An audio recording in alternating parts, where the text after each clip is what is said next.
Good morning mga little bees! So for today's video, pupunta tayo ngayon ng simbahan na kung saan magpapabunot ako ng ngipin. Oh, charot lang! Sadyang pumunta kami dyan, hindi pa ako nakaayos. Kasi kagigising ko lang yan. Kaya wag nang magtaka kung hindi ako maganda sa inyong paningin dahil ikaw rin. Charot! So first tip na amin ginagawa ay yung linisan ng vase upang may lagay yung mga flowers sa tamang lalagyan.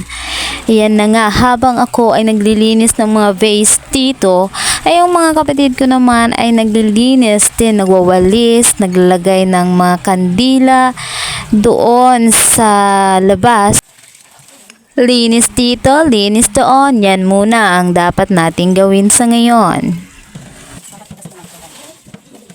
Hindi man kita sa mukha na masaya ka sa iyong ginagawa, ang mahalaga matatapos mo yan at ginagawa mo ng maayos. Walang sino man ang magpupuri sa sariling sikap. Okay, simulan na natin ang labanan. Kalaban ko pala ngayon yung mga flowers. Hindi kasi ako marunong mag-design yan o maglagay man lang ng sa base. Pero sige, laban. Pag gusto mo, may paraan. Kapag ayaw, may dahilan. Kung may dahilan lang naman ako, uwi na sana ako. Pero wala kaya lalaban ako. At dahilan ng iyong pag-alis ang pag-iyak ng iyong mga kapatid. Nasisimbahan ka pa naman, baka madagdagan ng iyong kasalanan. Kaya laban lang.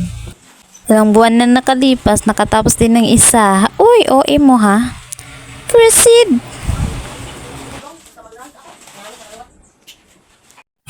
At thank you Lord, natapos din kami. Video muna tayo sa mga result na amin natapos.